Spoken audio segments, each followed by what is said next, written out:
Muy bien. ¿Qué Imagino tal? que Miguel y Carolina son dos personas que no necesitan presentación en el mundo BIM. Son dos de los BIMers habituales y van a ser ellos los que moderen este debate en el cual podéis realizar preguntas a todas las personas que han hecho la exposición o defensa de estas comunicaciones. Nuestro objetivo es empezar ahora y estar una hora. Terminaríamos sobre las 20:15. Por lo tanto, cuando se acerque esa hora, no admitiríamos más preguntas. Vamos a admitir preguntas por voz y vamos a admitir preguntas escritas por el chat. Sí que os rogaríamos que las preguntas que queráis formular por voz, pues dais una pequeña explicación de lo que queréis preguntar, lo dejéis de constancia ahí en el chat y de que os gustaría hacerlo mediante el micrófono y mis compañeros os irán pasando el micrófono. Yo me voy a retirar, voy a estar detrás en la sombra, pero no voy a desaparecer. Voy a dejar esta parte de la sesión de esta tarde en manos de estos dos compañeros, agradecido, y si necesitáis cualquier ayuda estaré por aquí. Así que veo que en la parte de preguntas ya hay una pregunta para Erika. Si os parece bien, comenzamos con esa mientras el resto de la gente se anima y empieza a lanzar más preguntas. Supongo que todos estáis viendo a la derecha la posibilidad de hacer esas preguntas en una herramienta que se llama chat. Y mientras llegan alguna más, pues vamos con esta, si os parece. Todo vuestro. Bueno, Miguel, buenas tardes a todos. Feliz de estar aquí y encantada de ayudar en este debate. ¿Dónde está mi compañero Miguel? Ya lo veo. Pero me oyes, ¿no? No me ves, pero me Sí, oyes. sí, ya Bueno, te pues ya veo y te está. escucho. Suficiente. Te ahorro lo de verme si quieres. Bueno, estamos aquí Bueno, para moderar el debate y Carolina además está para moderarme a mí, con lo cual esperamos que todo salga bien con este doble cinturón de seguridad que tenemos. Hay una pregunta interesante. Tengo que decir que me ha gustado mucho la generalidad de las presentaciones y además he visto una línea bastante uniforme en dos cuestiones. Una, que nos hacemos cosas para controlarnos, para auditarnos, para autocontrolarnos. Eso ha sido algo común a varias de las presentaciones.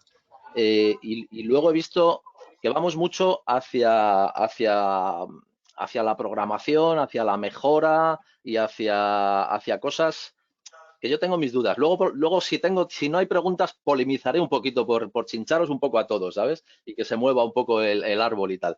Pero bueno, vamos con la primera pregunta. Si te parece, la preguntas tú, Carolina. vale, fenomenal. Pues a mí me ha parecido que todos tienen un nivelazo tremendo y completamente sorprendida. Que me encontré hace unas semanas a alguien y me preguntó, pero tú a lo que te dedicas es al BIM, si nadie en España trabaja en BIM. Y yo le dije, para mí todo el mundo. Claro, pero para mí todo el mundo son todos los EUBIMers. O sea que nada, felicitaciones. Vamos para adelante y como dice Miguel, que ya no estamos modelando solo por modelar, sino que queremos sacar el provecho a esos modelos y ya estamos pensando en auditar y dar un paso más pues con automatizaciones y con todas esas tareas rutinarias para irlas mejorando. Pero bueno, leo la pregunta de José Alberto Lagunes. Dice, para Erika, me apasiona este tipo de temas, sin embargo, considero que el problema principal es concientizar a los clientes sobre los beneficios de estas herramientas. Creo que para ellos la variable más importante es el costo. ¿Existe algún estudio sobre el costo y beneficio implementación de este software? Y también quería añadir yo, nosotros, que un poco que se haga debate, tenemos que pagar por el BIM extra. Bueno, Erika. Bueno, pues sobre la pregunta, no sobre el extra de Carolina, sino sobre la pregunta en sí, creo que es una cuestión de dónde se va a aplicar la herramienta. Pues al final, la aplicación de las herramientas, un poco de desarrollo, de innovación, tienes que decidir dónde se van a utilizar, ¿no? Entonces, en el caso de la que hemos presentado nosotros, el proyecto de BIMbot tiene, digamos, dos tipos de usuario a los que podría servir a dar uso. Sería o bien a los propios estudios de arquitectura o incluso promotoras, en el sentido de abrir este paso inicial de generación indiscriminada de posibilidades, de combinaciones pues o bien de volúmenes o bien de estancias pequeñas, como primer paso para un desarrollo más profundo, ¿no? Es decir, vamos a atajar un poco la fase de diseño.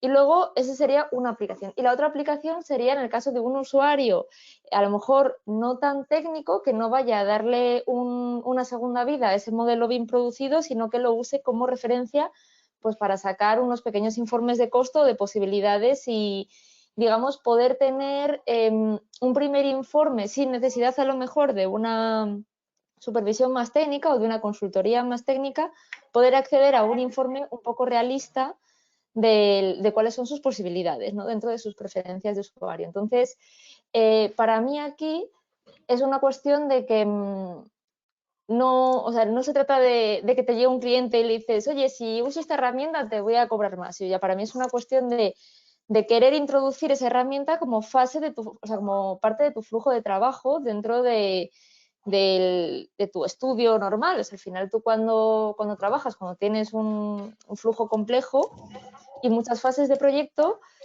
al cliente no le desglosas de, oye, es que tengo una persona que me está haciendo el interiorismo, tengo una persona haciendo detalles, tengo una persona haciendo no sé qué. Tú te organizas y para mí esto es un extra que no creo que vaya a recaer en un recargo puntual dentro del cliente que lo solicite, sino que es parte de un flujo de trabajo que se asume dentro de los estudios, o bien es una herramienta que un usuario puede adquirir por su propia cuenta y utilizarla.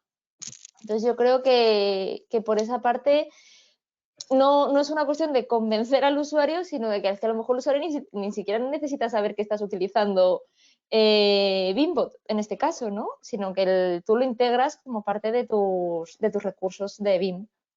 De tu servicio, es como una mejora continua de tu estudio o de tu ingeniería, que quieres dar un servicio pues más eficaz para el cliente, unas variantes de todas esas opciones de diseño, ¿no? Le podríamos decir. Exacto. No se le escucha, Miguel. Perdón, que es que me he silenciado prudentemente. Nos pregunta Iván Guerra, Erika, al hilo de lo que estabas diciendo, nos pregunta si está a la venta Beambot.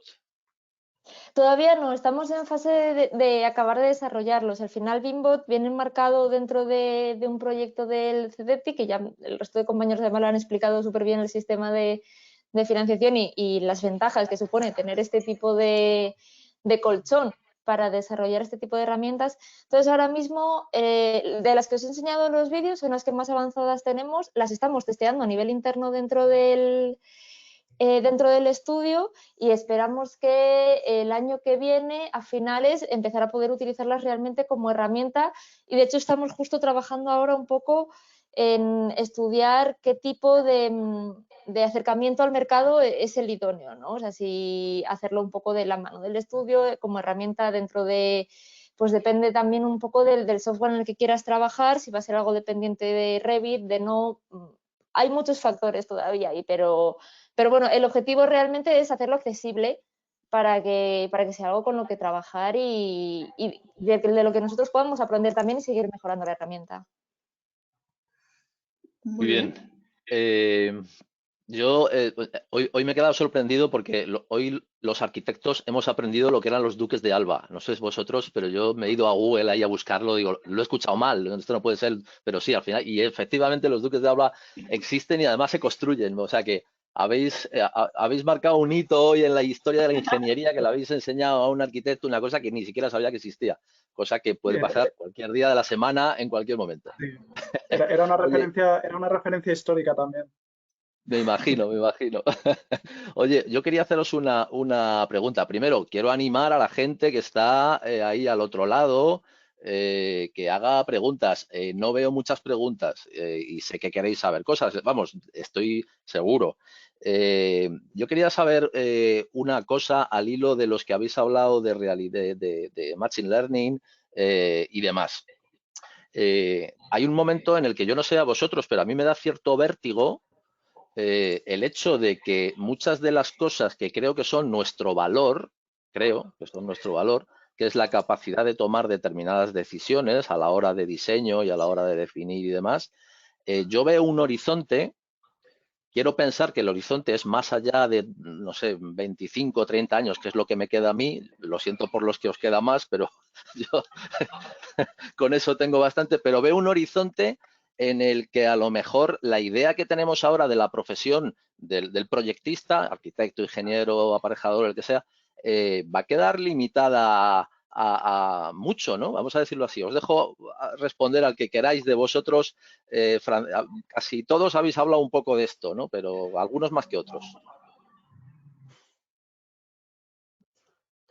Por ejemplo, A ver, Erika, ¿quién habla o por ejemplo, de optimización? Sara o David de robótica. Yo he Hombre, que hablar de... Miguel, Bueno, dejo el... dale, Bueno, dale, no, Sara. David iba a decir algo. A ver, David iba a decir algo. Vamos a darle paso a David.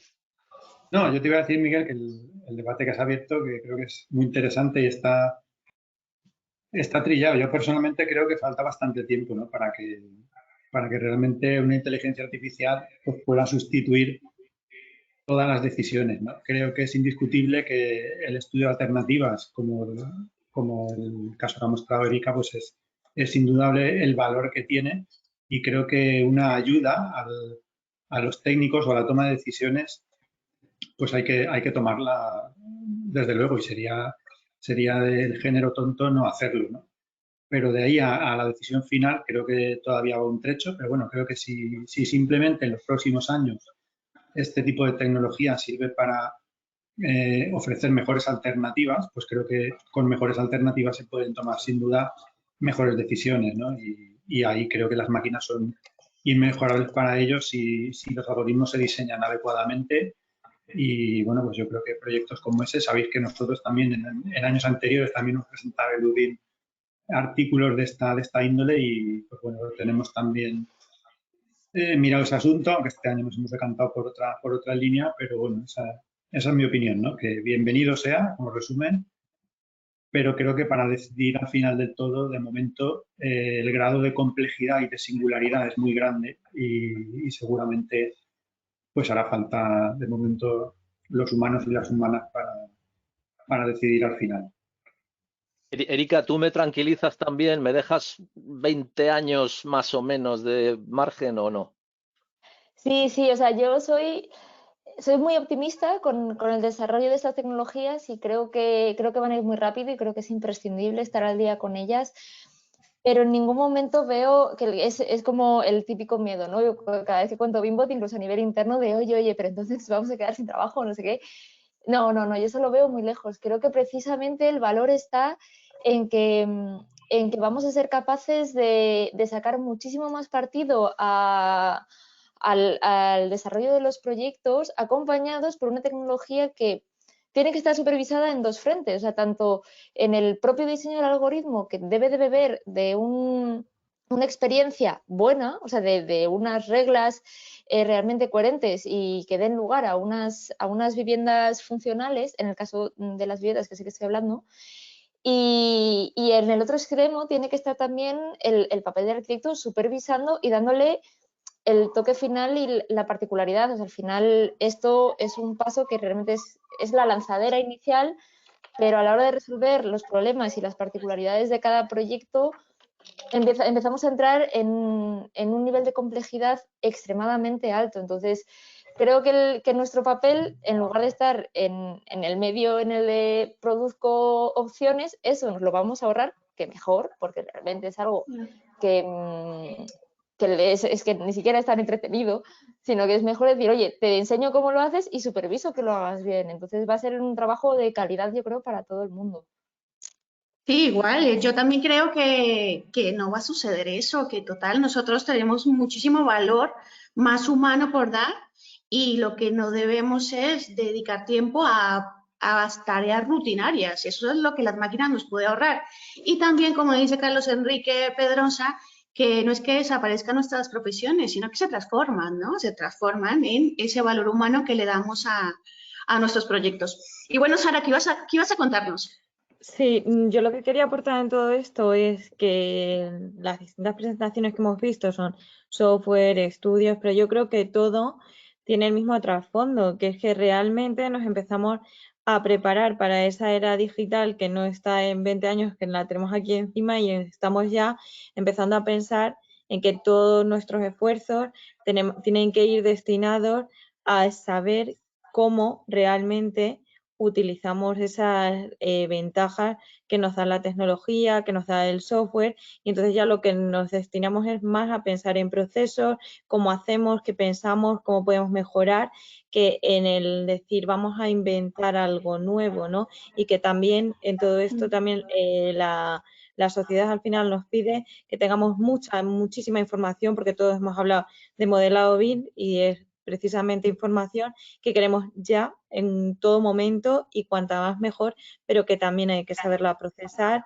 estudiarla, verla, y que eso es la función que vamos a tener nosotros y que no tenemos que esperar a tener mucho desarrollado, machine learning, ni nada, sino que ya nos preparemos a ese momento, ¿no? O sea, que tenemos que coger ya y lanzar todo el esfuerzo en esa prueba y error que hemos tenido y en todas esas reflexiones en cuanto está el mundo digital y en general en el ámbito en el que nos movemos, para sacar el máximo partido sobre todo a nuestras profesiones.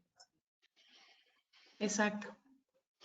Yo comparto un poco todo lo que han dicho mis compañeras y mi compañero también. O sea, creo que al final es no poner el foco súper a largo plazo, sino ir paso a paso, ir mejorando, y al final la tendencia natural, o sea, cuando vas viendo los beneficios que vas obteniendo, es natural que vas escalando. Y al final yo creo que es la forma mejor de plantearlo y que al final te puede garantizar de alguna manera tener beneficios. Pero Clara, que nos lo digas tú eso con lo que has presentado hoy, que digas que no hay que mirar lejos, pero chica, ¿tú sabes lo que has presentado hoy? A mí Pero me ha eso parecido flipante, ¿eh? pero empezó muy poco a poco, por eso empezó hace varios años y empezó muy poco, no teníamos ni idea de que nos estábamos dirigiendo, como digo, hacia una cosa al final súper estratégica para nosotros. Empezamos simplemente, se estaba perdiendo información en el IFC y empezamos haciendo una aplicación para coger de un Excel la información del IFC, y a partir de ahí empezamos a ver que, oye, que podía tener una serie de aplicaciones concretas. Y ya te digo, y al final eso, pues bueno, no ha consolidado un departamento entero y se ha convertido en algo más. Yo te quería preguntar, Clara, ¿quién es el que ahora mismo actualiza ese modelo? O sea, de la información de dentro te refieres, ¿no? Sí, los cambios, porque pues esos son proyectos que son vivos y se están modificando, tienen que hacer reformas para optimizar procesos y generar nuevas cosas. Ellos mismos tienen una oficina interna que se encarga de seguir actualizándolo, ¿o cómo es ese? En general lo estamos haciendo nosotros, es decir, cuando hace algo, pues se hace como un contrato aparte, y en general los vamos actualizando nosotros, porque al final hemos creado los modelos desde el principio, los conocemos bien, y es un poco la manera que está surgiendo naturalmente de hacerlo, pero evidentemente también se pueden desarrollar flujos de trabajo pues para ser autónomos. Muy bien, muy bien, muy bien. Miguel, ¿le preguntas a Rosa y a Ignacio? Sí, yo sigo chinchando al personal que sé que está por ahí y que está amagado y no hace preguntas. Todo el mundo está esperando y dice, a ver que si hay una pregunta interesante, pero las podéis hacer vosotros, ¿eh? O sea que animaros. Yo Si os no, que yo me dedico preguntaría, a preguntarle a todos y seguro que tengo claro, mucha curiosidad por muchas cosas. como nos liemos tú y yo, Carolina, vamos, no dejamos que pregunte nadie más, pero la cosa es que la gente que está por ahí que pregunte. Tú y yo no somos tímidos, no tenemos ese problema, ¿verdad? Ese es el problema, más bien. Bueno, yo sí quisiera preguntar una cosa. Al hilo de lo que han presentado, sobre todo en la primera parte, en las primeras ponencias, Francisco, Erika, Sara, como os decía, yo he visto mucho de autocontrol de proyecto también, ¿no? Me ha gustado mucho, por ejemplo, una matriz que presentaba Sara, con una serie de controles muy definidos de proyecto, tienen muy claro cómo valorar su calidad del modelo o por lo menos dónde poner una línea y decir, oye, a partir de aquí pues hay que volver atrás hasta que tengamos unos baremos mínimos que tengamos que cumplir. Y al hilo de lo que decía también Javier, que lo ha unido con la normativa, ¿no?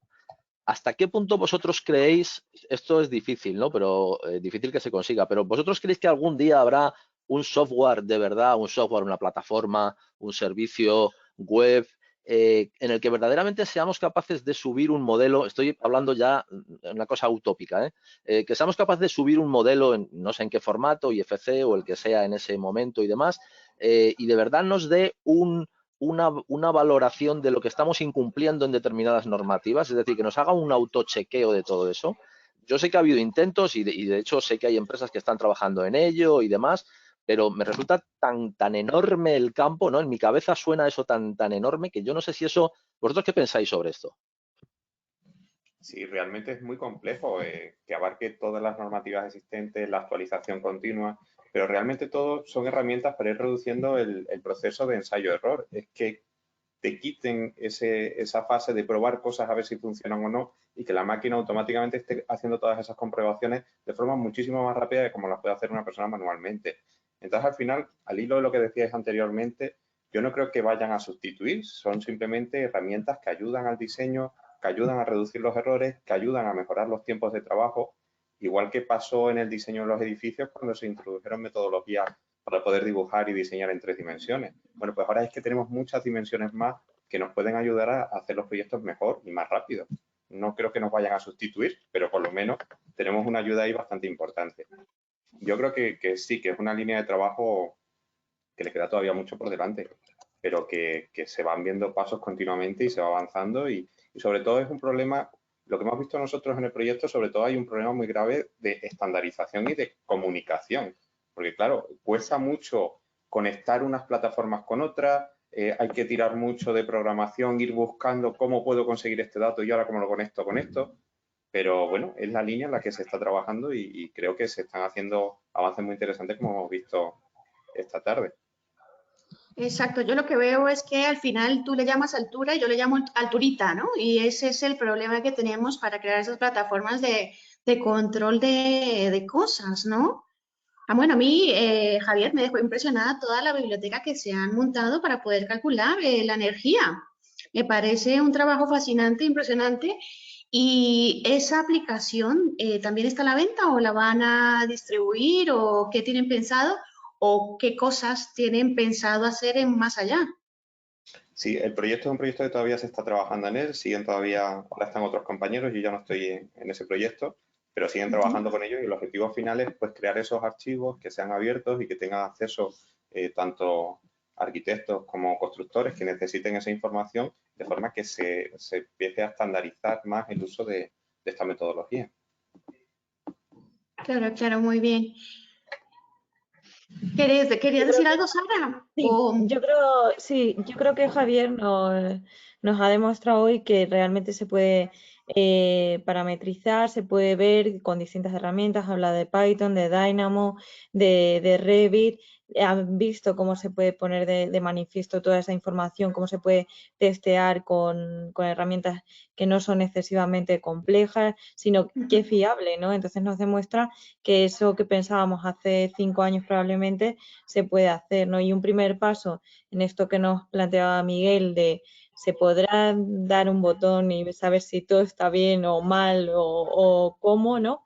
Creo que un primer paso es saber que de toda la normativa que hay, cómo quiero categorizar, ¿no? Qué es lo que realmente es grave, qué es medio, qué es leve, cómo filtrar todo eso. Entonces eso sí que es un primer trabajo que hacer porque las herramientas quizás sí que las tenemos ya. Lo que no tenemos es ese filtrado de realmente lo que queremos. O sea, creo que la pregunta está en el qué queremos filtrar, qué queremos saber, no cómo lo tenemos que hacer. Claro, que queremos auditar de esos modelos, que queremos saber de esos modelos, como dices. A mí me da miedo una cosa, y no sé qué opinan, es el exceso de los parámetros que le estamos metiendo a los modelos.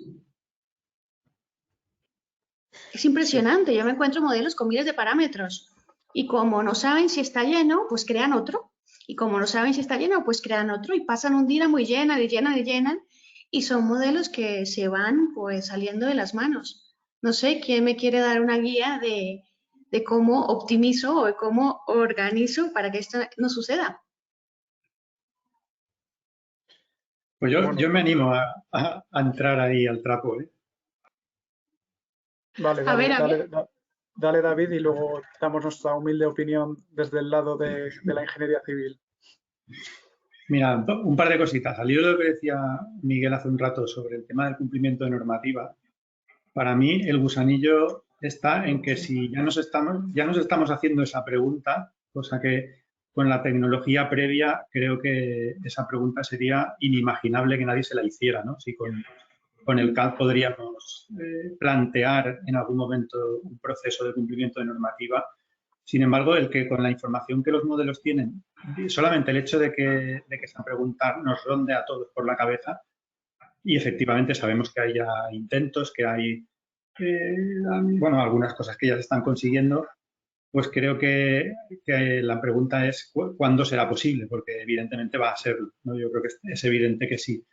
Probablemente para que eso sea así, pues hay que cambiar o hay que adaptar algunas reglas para que no sea demasiado artificioso, ¿no? Esa comprobación de la normativa, y eso me enlaza con la segunda pregunta de Carolina, ¿no? Nosotros estamos haciendo ahora varias implantaciones, una de ellas para la Generalitat Valenciana, para un departamento de vivienda sostenible y ecológica e innovadora, y justamente uno de los usos que han querido implementar es comprobación de normativa, ¿no? Y ya estamos con ello, tenemos unos proyectos pilotos en marcha y bueno, pues hay ciertas cosas que se pueden comprobar de manera, lo que yo llamo de manera natural, de lo que sería la información que un modelo BIM es capaz de arrojar, ¿no? Que es toda aquella relativa a su geometría y digamos a ciertos parámetros, por así decirlo, pues más o menos naturales o nativos o que vienen de las propiedades de esa geometría.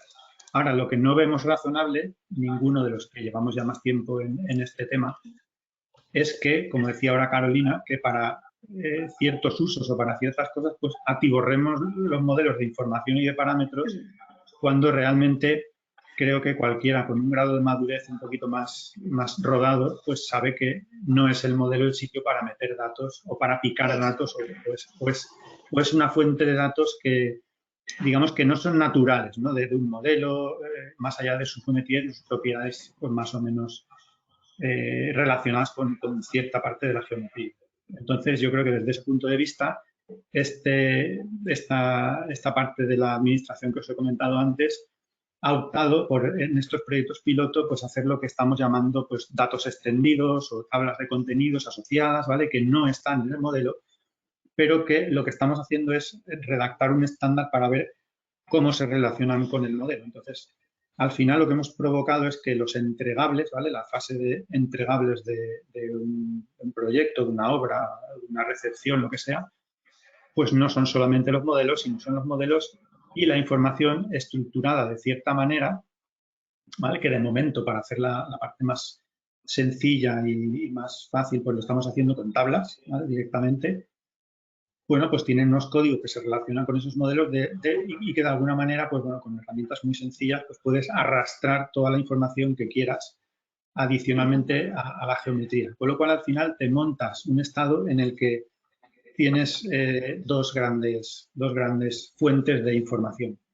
La visual que aporta el modelo, como hemos visto yo creo que en todas las presentaciones de esta tarde, ¿no? Porque unos modelos que se pueden filtrar, que se pueden colorear, que se pueden utilizar, pues indudablemente visualmente ayudan a tomar decisiones, a hacer análisis más complejos, ¿vale? Que puramente solamente pues tablas de datos, ¿vale? Pero esta dualidad en una buena combinación, en una forma, digamos, fácil que sea de relacionar, y para mí el que sea fácil es que sea capaz de realizar este análisis lo que nosotros llamamos usuarios no BIM, es decir, todos estos usuarios que no es necesario que tengan un máster en BIM o que lleven 5 años trabajando con metodología BIM, ¿no? Sino que lo pueden hacer de una manera relativamente sencilla, con un visor en IFC, ¿vale? Y unas conexiones fáciles con datos básicamente pues, en formato de tabla, ¿no? Que para ese uso me cojo este modelo y esta tabla, para este otro uso me cojo este modelo y esta otra tabla, o este modelo y estas 2 o 3 tablas que las voy a combinar de manera, digamos, simultánea entre ellas y puedo operar, pero de una forma, digamos, relativamente sencilla que en medio día o en un día de formación, cualquiera que trabaje con tablas cruzando datos, pues sería capaz de hacerlo, sin meterse ahora, de momento, en grandes bases de datos o grandes estrategias, digamos, escalables a mayores, que evidentemente es a donde habrá que ir a parar, ¿no? Cuando uno quiera trabajar con un Big Data realmente pues grande, ¿no? O que quiera cruzar demasiadas fuentes de datos. Pero bueno, yo creo que eso ya sería como el paso siguiente cuando estaría resuelto, que para mí es el paso de madurez lógico a dar al que, digamos, certificamos que el modelo no es el que tiene que tener toda la información y a partir de ahí, pues ir investigando un poco este tipo de estrategias. Fíjate, David, una cosa que has dicho, una cosa muy bonita que has dicho, que yo creo que no te has dado ni cuenta, ¿no? Dice, tenemos la posibilidad de filtrar y ponerle colores a las cosas. Cuando ha empezado a hablar Erika esta tarde, y decía, yo cuando descubrí el BIM, se me abrió un mundo nuevo, ¿no? Yo hay una cosa que digo últimamente mucho a los chavales, y es que la siguiente generación, vamos, de aquí a 3 años, los chavales ya tendrán otras, ¿no? Pero esa sorpresa inicial que tuvimos todos cuando descubrimos BIM y pasamos de caja a BIM, ¿verdad? Ese placer tan gratuito y tan instantáneo que tuvimos y que tanto esfuerzo nos costó, ellos van a tener otros porque vendrán otras tecnologías que les sorprendan, pero van a nacer con eso. No van a entender que tú y yo, o muchos de los que estamos aquí, en el pasado tuviéramos planos en blanco y negro, ¿no? Y que perdiéramos el color, ¿verdad? Nosotros somos conscientes de la cantidad de cosas que hemos ganado solo con el color, ¿verdad? Solo con eso tenemos un montón. Tenemos una pregunta de Jorge Torrico, que le conocéis todos también. Os felicita a todos por las ponencias también. Y quería preguntar a Rosa y a José Ignacio si en el proyecto de la ampliación del Muelle de Valencia habéis conseguido alguna conclusión económica del cambio de la metodología estándar CAD a BIM. Ojo, como conozco a Jorge, Jorge quiere que digáis que es a mejor. Si la conclusión ha sido a peor, pensadlo bien antes de... Es broma, ¿eh? Vale. Bueno, yo lo que ha ocurrido es que, bueno, como se han ido acumulando, por así decirlo, los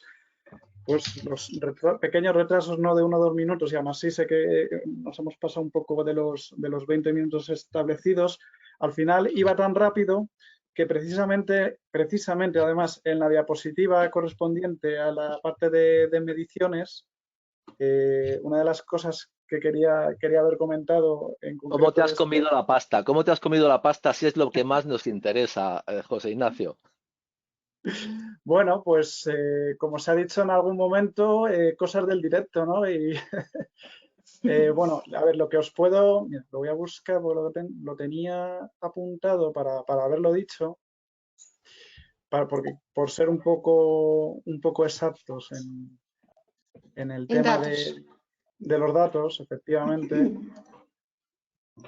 Sí. A mí me intriga preguntar, mientras buscas esos datos, bueno, ya que el proyecto está terminado, ¿qué harían distinto? ¿O qué mejorarían?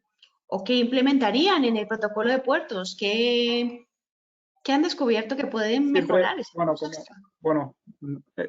Muchas cosas porque, bueno, nosotros, la verdad, me refiero al mundo de la ingeniería civil, se puede decir que va a un paso diferente. Es cierto que se están haciendo grandes avances en muchos sentidos y que llegará un momento en el que los dos sectores se nivelarán bastante, ¿no? Pero bueno,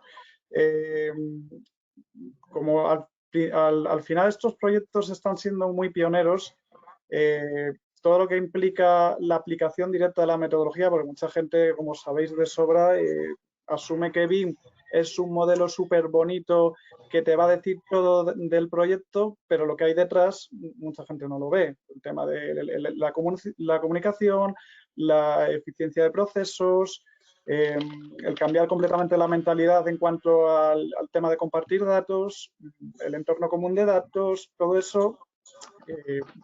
Siempre hay mejoras que se pueden realizar, ¿no? Y respecto al tema del presupuesto, que no quiero que se me vaya, que ya se me ha ido durante la presentación por las prisas, con el modelo parametrizado que obtuvimos el modelo del proyecto constructivo, el cliente nos puso como objetivo que del presupuesto de ejecución material total, como mínimo quedase reflejado en cuanto a mediciones el 70% de ese presupuesto de ejecución material en el modelo, ¿vale? Y nosotros conseguimos un 76%. Es decir, el 76% aproximadamente de los elementos que están dentro del modelo están asociados a su asignación de escala presupuestaria correspondiente, lo cual es un logro bastante razonable teniendo en cuenta la madurez en la que se encuentra nuestro sector. Y esa sería un poco la respuesta a Jorge Torrico, ¿no? De decir, evidentemente sí hemos notado una mejora en cuanto a la trazabilidad de mediciones y desarrollo de presupuestos con la aplicación de esta metodología. Muy bien. Bueno, pero yo pensaba que Jorge se refería más a la diferencia entre CAD y BIM. Vale, bueno, en ese sentido... ¿En qué sentido ganaste en lugar de hacerlo en CAD, pues trabajarlo en BIM?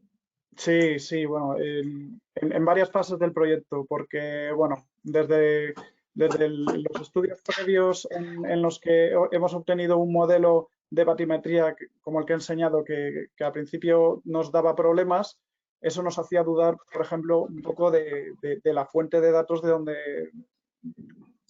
obtuvimos esos modelos, ¿no? Nos sirvió también para corregir sobre la marcha. Eso en cuanto a, por ejemplo, el modelo de batimetría original, que es uno de los modelos sobre los que cimentas al final el resto del proyecto. Pero, por ejemplo, incluso en el estudio de alternativas, estaréis de acuerdo que no es lo mismo, sobre todo por la complejidad de este tipo de proyectos, no es lo mismo observar un plano o diferentes planos de un proyecto de un puerto en 2 dimensiones a interactuar directamente en un modelo en 3 dimensiones en el que tú estás viendo qué elementos están bien colocados y cuáles no, qué elementos interceptan cuando no tienen que hacerlo, como en el ejemplo que he puesto en la presentación, que era un ejemplo muy burdo porque son los típicos ejemplos que se ven claramente, pero del mismo modo que a lo mejor se puede hacer un análisis de interferencias o de colisiones en un edificio de cualquier sistema del MEP, con cualquier elemento constructivo, aquí también se puede hacer un estudio de interferencias del modelo de instalaciones o de suministro eléctrico con la estructura, de tal manera que pueda favorecer que el proceso constructivo sea eficiente o que no te vayas a encontrar las típicas sorpresas desagradables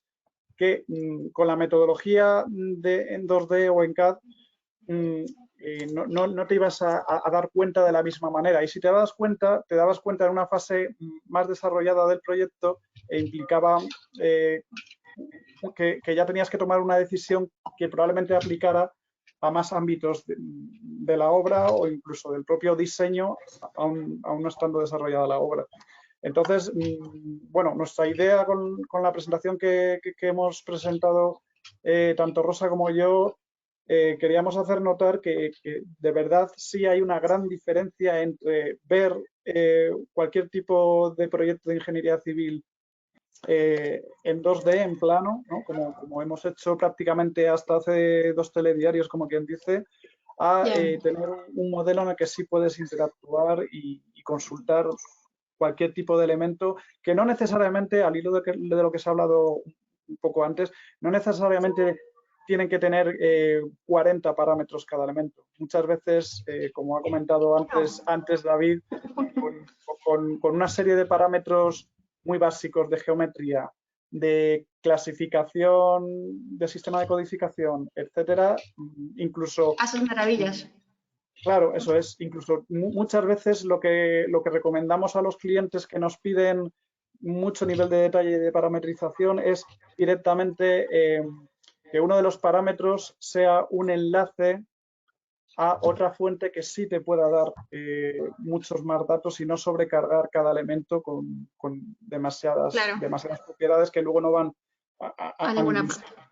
Eso es. Como lo decía David, yo creo que al final cuando hablamos de modelo no solo estamos hablando de un Revit, de un achicado, de un Allplan, hablamos de un Word, un Excel, un Presto, un Navisworks, hablamos de modelo como un conjunto de proyecto que tenemos que entregar, ¿no? Y una cosa es donde tenemos la geometría y otra cosa es donde tenemos los datos, eso está claro. Tengo otra pregunta para ti que se nos estaba pasando de Fernando Scartesini, perdón por la pronunciación, que nos dice que en el proyecto de puertos, para el cálculo estructural, ¿qué usaron? Esa pregunta es para... No la quedas debiendo, ¿no? Para el especialista de estructuras. Bueno. A ver, otra cosa que se me ha olvidado decir claramente en la presentación es que hemos presentado, evidentemente, Rosa y yo, pero detrás ha habido un... Sí, lo he comentado yo, que hay mucha más gente detrás. Eso, además, pero ni siquiera solamente los autores que aparecen en la comunicación. Entonces, lo tendría que consultar. Y además que es un proyecto que hicimos en 2019, o sea, hemos hecho muchos trabajos después, ahora mismo acordarme del software que utilizaron los de estructuras para ese proyecto, que no, además no sé si utilizan, porque son los de estructuras del departamento de puertos, no son los mismos que utilizan pues para calcular puentes o calcular otro tipo de estructuras que utilizamos en obras lineales. Exacto, ¿no? Y hace 5 años yo utilizaba un programa, ahora utilizo otro, ¿no? Todo va evolucionando y nunca me quedo, siempre estoy aprendiendo cosas nuevas y todo lo que va saliendo pues lo voy probando. Bueno, Miguel, ¿le das paso? Tenemos una pregunta de José Antonio Tejada, que creo que los compañeros de control, siempre he querido decir esto, los compañeros de control le van a abrir el micro y le van a dar paso.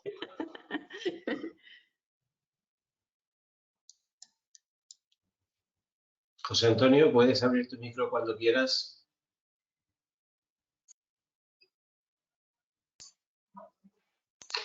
Si no contesta José Antonio, también tenemos en espera a José Alberto Lagunes Ronzón. José Alberto. Que nos pregunte. Adelante, José Alberto. Hola, hola. Ahí está. Hola, José Alberto. Hola, ¿qué tal? Buenas tardes. Sí, mi pregunta es, hay una tecnología que se encuentra creciendo impresionantemente en la actualidad. No estoy seguro si se mencionó, puesto que no alcancé a ver todas las presentaciones, pero quisiera preguntar, con la cantidad de datos que cada vez crece más en la industria de la construcción, ¿alguno de ustedes ha estudiado el uso del blockchain como herramienta para, no sé, guardar todos los intercambios de información entre los stakeholders del proyecto?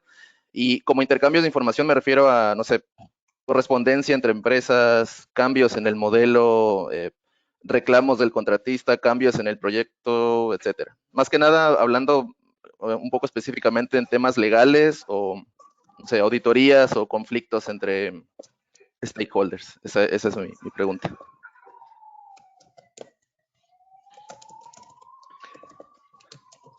Podéis responder cualquiera de vosotros, no os amontonéis. Además, les comento que el mes pasado salió en el Colegio de Aparejadores de aquí en Madrid un procedimiento de blockchain para avisar ciertos procedimientos. Sí. Bueno, yo voy a hablar en realidad desde el conocimiento nivel usuario, porque me molan estas cosas, no porque realmente sea algo con lo que estemos trabajando. Pero bueno, dentro de las limitaciones y de lo más o menos al día que puedo estar con el tema, sé que hay varias aplicaciones en desarrollo y hay varios grandes entes del real estate que están empezando a utilizar este tipo de tecnología precisamente para gestionar un poco el seguimiento. No sé hasta qué nivel de detalle del intercambio de información del proyecto, pero sí es cierto que desde mi opinión, y realmente no sé si te va a aportar mucha información, pero creo que es una de las tecnologías más potentes a las que no le estamos prestando suficiente atención ahora mismo, porque creo que va a cambiar realmente el sistema, a lo mejor ya no tanto entre grandes empresas, sino sobre todo a nivel administrativo, la agilidad que va a poder permitir un sistema de blockchain asentado en el que las tramitaciones ya no dependan de tengo que ir al registro y tengo que presentar todo como por triplicado, sino ya estamos, ya gracias al año pasado hemos pasado como a digitalizar un poco más y estamos todos de, vale, bien, ya puedo subir todo, ¿no? Entonces esto es el siguiente nivel en el que realmente podemos empezar a trabajar en un entorno común en el que la trazabilidad, que creo que es una palabra común dentro del entorno BIM, simplemente a nivel de modelado, pero que se puede aplicar perfectamente al tema del blockchain porque es la mayor potencia que tiene, la trazabilidad va a ser espectacular. Entonces, yo es algo que no estamos desarrollando, pero porque no tengo manos ya como para dedicarle más, pero realmente creo que es una pregunta interesante porque efectivamente es de las tecnologías más potentes que hay ahora mismo sobre la mesa y que creo que vamos a acabar siendo familiares o dependiendo de ellas en Sí, breve. ¿no? Siento desilusionaros, pero esto que parece esto lo tiene la agencia tributaria superada hace muchos años y todos los que sois autónomos seguro que estáis de acuerdo conmigo que han sido los primeros y los que los han marcado el camino. O sea, creo que es lo mejor. Oye, una cuestión. Tenemos a Ferran Bermejo, que hacía un comentario antes, ¿no? Algo unido a lo que comentaba también uno de los ponentes. Hablaba de que no habría que confundir lo que es el modelo BIM o el modelo de información, o el modelo digital, digamos, con el modelo de información ISO, donde no toda la información tiene que estar en el modelo. Yo creo que David ha comentado antes también sobre este asunto y efectivamente no toda la información va a estar ni en un modelo, ni en un archivo, ni siquiera en una serie de archivos, sino que va a estar en muchos formatos, en plataformas, en alojamientos web y el modelo, eso que llamamos modelo, pues efectivamente yo creo que ya todos entendemos que debe de englobar otra cosa mucho más amplia. Creo que no tenemos ninguna mano levantada ahora mismo. Sabéis que podéis levantar la manita. Si levantáis la manita, pues os damos paso para poder hablar. ¿Cuál es la siguiente pregunta? ¿La tienes controlada? Sí, Erika, sí, perdona. Bueno, que en caso de que no haya preguntas, yo, por abrir debate, que sé que esto te va a poner contento, no sé si estoy completamente de acuerdo con el tema de la descentralización de los datos. Es algo con lo que nos peleamos todos, cada uno en nuestro entorno seguro. Le vas a caer muy mal a Ferran a partir de ahora, que lo sepas. No pasa nada. Broma, no lo sé. Puede que sea porque a lo mejor la escala también con la que trabajamos no deja de ser, aunque sean edificios residenciales grandes, pues a lo mejor no es comparable incluso con el ámbito de la ingeniería civil o la ingeniería en general, ¿no? Con proyectos de otra escala. Pero desde mi papel de auditora de los datos hay una cosa que pasa cuando no están en el modelo y es que si no está en el modelo puedes mentir. Entonces, claro, para mí la forma y la forma en la que estamos trabajando ahora mismo es la de, oye, las cosas están aquí metidas y si aquí están mal reflejadas van a salir mal en los cuadros. O sea, no hay forma de ser como deshonesto. O sea, la información está en el modelo y si está bien ahí, va a salir bien fuera y luego, efectivamente, siempre vamos a trabajar con información en paralelo precisamente para hacérselo fácil a los usuarios, ¿no? Al final es una cuestión de tengo los datos, cómo los ordeno y cómo los enseño. Pero para mí es cierto que si están centralizados es mucho más difícil tergiversarlos o acabar cometiendo errores humanos que es muy fácil que sucedan porque te estás ahorrando pasos intermedios. O sea, los estás, los estás centralizando y los estás chequeando en un solo lugar. Pues yo estoy completamente de desacuerdo. Porque bien. un modelo es mucho más, es muchas cosas, como dije antes. No es solo un archivo de Revit. Y bueno, es que yo como modeladora, yo veo mi modelo Revit, veo mi 3D con colores, fenomenal. Pero el que se dedica a presupuesto necesita ver una tabla en otro formato, no en un modelo de Revit. Y el calculista de estructuras necesita ver las barras yo qué sé, de los puntos de conexión y el de instalación necesita ver sus cálculos. Son cosas distintas. Todos vemos el mismo modelo, pero hablando de modelo todo lo grande, y necesitamos interactuar y poder cambiar la información, ¿no? Ojo, porque tenemos la mano levantada de Ferran, que quiere participar. Erika, te avisé. Perfecto. Tienes el micro abierto. Sí, ¿me estáis oyendo? Sí, sí, sí. perfectamente. Perfectamente. Perfecto. Gracias. Buenas tardes a todos y enhorabuena por las presentaciones. Quería simplemente aclarar el comentario que he hecho antes, porque yo creo que hay un tema de léxico que nos está perturbando un poco a todos, ¿no? Y creo que deberíamos ser un poco más precavidos o conocer un poco más el léxico que utiliza la ISO 19650, que es la referencia para todos. Y desgraciadamente lo que ocurre es que la palabra modelo aparece 2 veces. Y me explico. Una cosa es el modelo de información. El modelo de información es lo que más se parece a lo que acostumbramos a llamar proyecto. Y el modelo de información está compuesto, entre otros, por el modelo BIM más otros documentos, también digitales. ¿De acuerdo? Por tanto, el modelo que representa a un proyecto es un modelo de información. Esto no tiene nada que ver con la centralización o descentralización de datos. No los confundamos. Es decir, yo creo que antes quizás Miguel o Erika han hecho una pequeña confusión con este tema. Yo no estoy defendiendo que se descentralicen los datos. Realmente la centralización de datos viene regulada por el Common Data Environment, que también está regulado en la 19650. Por tanto, toda la información está centralizada en un Common Data Environment. Lo que ocurre es que dentro del Common Data tenemos modelo de información para cada uno de los proyectos que hacemos. Y en ese modelo de información se suman los distintos modelos BIM, cada uno hechos con el software que sea necesario, más otras cosas que no son modelos BIM. Por tanto, yo creo que intentar hacer un poco de pedagogía en ese sentido nos vendrá bien a todos. Exacto. Bien, pues está hecha y yo creo que lo entendemos perfectamente. No veo manos levantadas ahora mismo. Yo quisiera hacer una pregunta, ya que no hay manos levantadas, voy a hacer una pregunta. Muchos de vosotros, o casi todos realmente, habéis tenido algo en común, y es que todos habéis desarrollado o habéis tenido que contar con equipos de desarrollo para la programación de determinados añadidos o determinadas herramientas, ¿no? Y hemos pasado de ser arquitectos, aparejadores, ingenieros técnicos en general, a gente que está un poco a caballo o híbridos entre 2 tecnologías, una de ellas bastante desconocida para nuestra formación, ¿no? ¿Creéis así, muy rápido para que entre gente, que además ahora sí tenemos preguntas por escrito? Muy rápido, casi con un sí o no, ¿creéis que sería conveniente que en las formaciones de los máster universitarios, de las carreras, de las formaciones técnicas, entrase por lo menos un inicio a la programación o al manejo de datos? Empiezo por arriba, para que se vaya por orden. José Ignacio.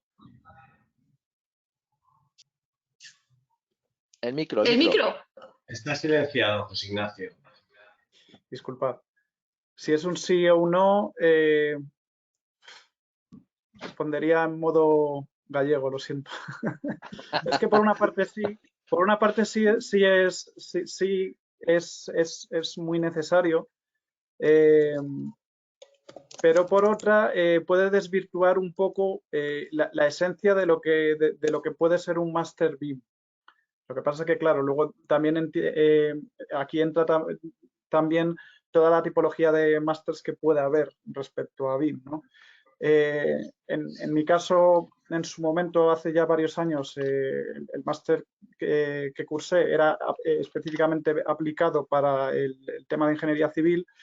No dimos nada de programación y aún así yo creo que dentro de lo que cabe me he podido desarrollar laboralmente en este mundillo, ¿no?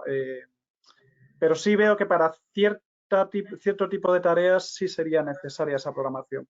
Por lo tanto, a lo mejor un poco de programación sí, pero si al final acabas dando muchas horas de programación y muy pocas explicándote lo que de verdad implica BIM, se puede decir. Porque te la haga otro. Bueno, es por esto que los curas hacen una pregunta concreta en las bodas para que si quiero o no quiero. Perdón.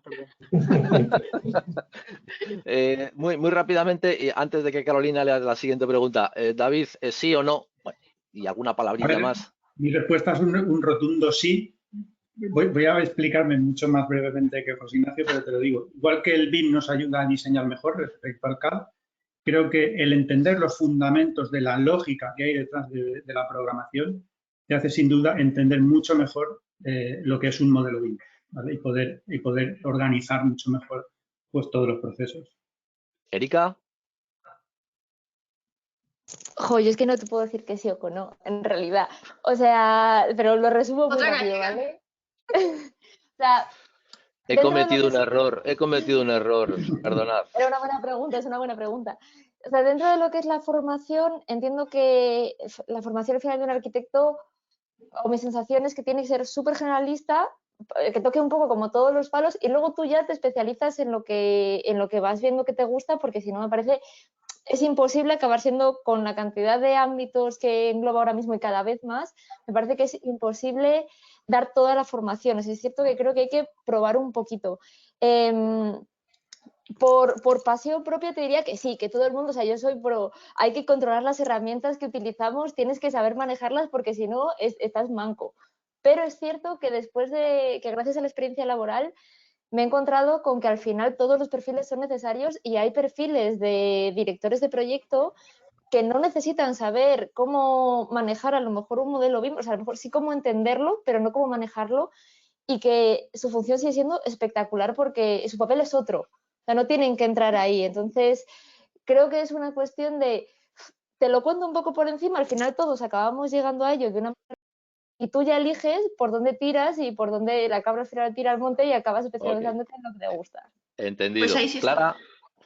Bueno, yo estoy en el equipo de David, yo creo que rotundamente sí. Primero porque creo que la programación te ayuda a desgranar los problemas, o sea, creo que la lógica que hay detrás te ayuda a desgranar los problemas de una manera específica, que creo que es muy útil para muchas cosas. Y después también nosotros, por ejemplo, desarrollamos software, que es la plataforma de Gemelo Digital, y muchos son ingenieros industriales porque hay que saber qué es lo que se está haciendo y hay que conocer un poco también el entorno. Perfecto. Sara. Yo voy a decir un sí, pero con un pero, igual que decía Erika, ¿no? Que tenemos que ver dentro de nuestra formación, no la voy a llevar a la arquitectura, sino lo que es en relación al ámbito BIM, que tenemos que saber de todo y saber en dónde nos especializamos. Además, todos hemos tenido un factor común, que estamos hablando de que este trabajo que hemos presentado son trabajos en equipo, y sin esa heterogeneidad no hubiese sido posible. Pero ¿cómo puede ser posible? Porque hay mucha gente especializada en una materia y con unas capacidades en concreto. Entonces, no todo el mundo puede saber gestionar, llevar un equipo, dirigir un equipo, trabajar como modelador y a la vez programar. O sea, no puede ser todo a la vez. Por eso tienes que tener unas nociones, especializarte, y así puedes hacer un trabajo realmente colaborativo, que esa es la base del BIM. Perfecto. El año que viene, cuando estemos a la puerta del salón de actos allí de UBIM y estemos decidiendo a qué bar vamos, no podéis participar ninguno en la decisión, que lo sepáis. Hay que hacer las cosas más ágiles. Javier. Bueno, yo estoy de acuerdo con lo que acaba de decir Sara, que al final BIM es una plataforma altamente colaborativa donde hay muchas disciplinas que trabajan a la vez. Me parece interesante que haya unos conocimientos básicos de programación, que sí se sepa cómo funciona un poco, pero tampoco no hay que entrar porque realmente cada uno tiene su campo de conocimiento, su especialidad y la ventaja grande también que tiene BIM es esa, que permite trabajar muchas disciplinas simultáneamente sobre lo mismo. Lo que decía antes Carolina, cada uno vemos una cosa distinta dentro de ese modelo BIM, cada uno ve lo que tiene que ver. Entonces, esa es una ventaja que hace que cada uno se pueda especializar en lo que necesita. No todos podemos saber todo, porque es imposible. E Iván, que le tengo ahí justo antes de dar paso, y ya Carolina da paso a la siguiente pregunta después. Yo voy a responder muy simple. Sí, pero como una opción de conocimiento más para luego especializarte. Perfecto. Ya está. Todo tuyo, bueno, Carolina. Yo también quiero opinar. Tú también, claro, sí que sí. Claro, por supuesto. Pues yo digo que no hay que saber de todo, pero sí hay que tener amigos expertos en todo. Así que... Hay que tener el teléfono del que sabe. Exactamente, o este grupo de UBIMers, para poder encontrar al que necesitas en cada momento. Dice Iván Guerra que claramente no. Tiene que haber desarrolladores en el equipo, pero no todos deben saber programar. Pues sí, un poco en esa línea nos vamos. Bueno, voy a leer ahora una pregunta que nos manda Eduardo Rodrigo de La Paz, Bolivia. Primero, felicita a todos los organizadores de OBIM, que está encantado con el congreso, y dice que tiene 2 preguntas. Una para Robin, voy a comenzar con David y con Iván, que les comentan que en el edificio donde vive es un edificio de 26 pisos, que cuenta con fallas en la fachada. El método que ustedes proponen se basa en drones, robots, que realizan el análisis in situ. Sin embargo, si yo les enviara desde acá fotografías y videos tomadas con un dron de toda la fachada del edificio, podrían determinar las áreas de falla e intervención necesarias sin realizar los demás estudios. ¿Qué opinan? Está en La Paz, o sea que... Iván, para ti.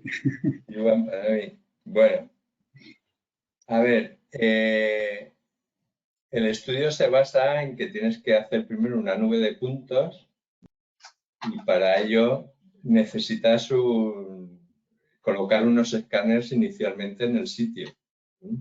Porque la experiencia que hemos tenido con el láser escáner montado en el dron es que vas perdiendo la geolocalización y es muy difícil el empalme de todas las nubes de puntos.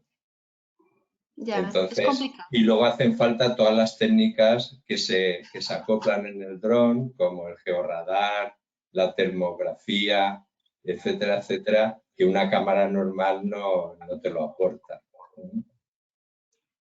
Vale, y también tiene otra pregunta para Clara, del gemelo digital. Dice que, pues al final, al crear un gemelo digital del funcionamiento del mismo edificio con el objeto de automatizar y mejorar el proceso de mantenimiento de los equipos e instalaciones económicamente, es viable y sostenible en el tiempo. ¿Existen parámetros económicos que nos permitan conocer el costo de la implementación de ese trabajo? Bueno, hablar de un costo de implementación en general, pues es realmente complicado porque evidentemente se adapta a muchísimos condicionantes. Lo que yo creo que sí que está claro es que cuando se empieza a sacar provecho, al final el retorno de la inversión llega y es sobre todo, pues bueno, al final querer apostar por una tendencia que va a estar ahí y yo creo eso, que al final sale rentable, pero bueno, que respecto a costes generales depende muchísimo de 1000 parámetros. Exacto, exacto.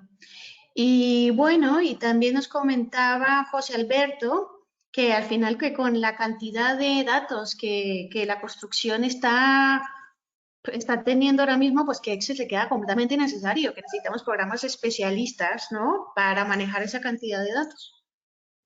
Y si alguien tiene otra pregunta más o quiera levantar la mano, pues este es el momento. Carolina, podríamos seguir aquí toda la noche, pero se nos ha pasado el tiempo, estamos fuera de plazo y nos toca empezar a despedir ya lo que es el evento. Así que agradeceros a vosotros la moderación, agradecer a los ponentes por todas vuestras respuestas, también por la exposición anterior.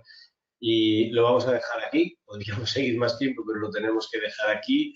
Vamos a cerrar el evento. Así que vuelvo a compartir mi pantalla. Podéis cerrar vuestras cámaras. Como en casa.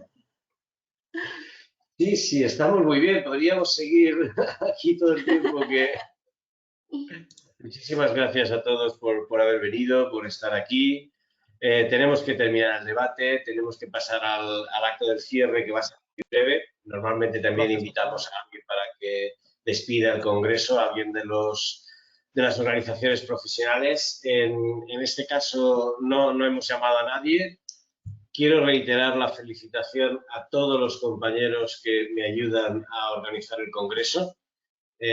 No están todos conectados en este momento, pero sí quiero nombrar a José Suárez, a David Torromé, a Lorena, que la habéis visto por ahí escribiendo, a Amparo y felicitarla por su espera, igual que a David Martínez, que ha estado por ahí de ponente y casualmente también es del comité de la organización, Sergio Vidal, que también está conectado, Begoña Fuentes, Inmaculada, Manoli, que seguro que habéis estado contactando sobre todo los ponentes con ella, y en representación del resto de burbitos, pues tenemos ahí a Vicente en la foto. Recordad que somos el comité de organización de 2021. Gracias a todos por hacer posible este congreso y tengo una noticia que daros. y es que el Congreso del 2022 está en marcha.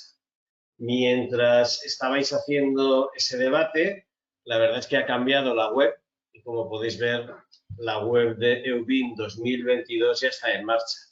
Ya tenemos las fechas, ya podéis ir reservando en el calendario para la penúltima semana de mayo, como siempre. Está incluso abierta la recepción de propuestas para comunicaciones. Ya está en marcha el inicio de presentaciones de abstract. Tenemos un tiempo y recordad que los abstracts son muy sencillos. Sabéis que sin vuestras comunicaciones es imposible hacer el congreso, así que os lo dejo aquí. Os lanzo el reto de redactar estos abstracts para que el año que viene, ojalá, podamos tener un congreso presencial, juntarnos otra vez en nuestra casa, en la Escuela de Ingeniería de Edificación de la Universidad Politécnica de Valencia, sin límites en el aforo, organizar la cena que tocaría hacer ahora y irnos mañana a comer a la playa, aparte de poder recibir a todos nuestros patrocinadores que nos muestren pues todas las novedades que vayan saliendo este año. Vosotros sois los que tenéis que empezar a redactar esas novedades científicas en esas comunicaciones. Muchas gracias a todos. Cerramos aquí el evento y para aquellos que habéis preguntado si vamos a colgar este material por ahí, pues sí, nuestra intención, como siempre, ya os he dicho antes que en Vimeo y en YouTube podéis encontrar cosas relacionadas con EUBIM, por ahí vais a encontrar. Besos y abrazos para todos. Espero que nos veamos muy pronto. Hasta siempre.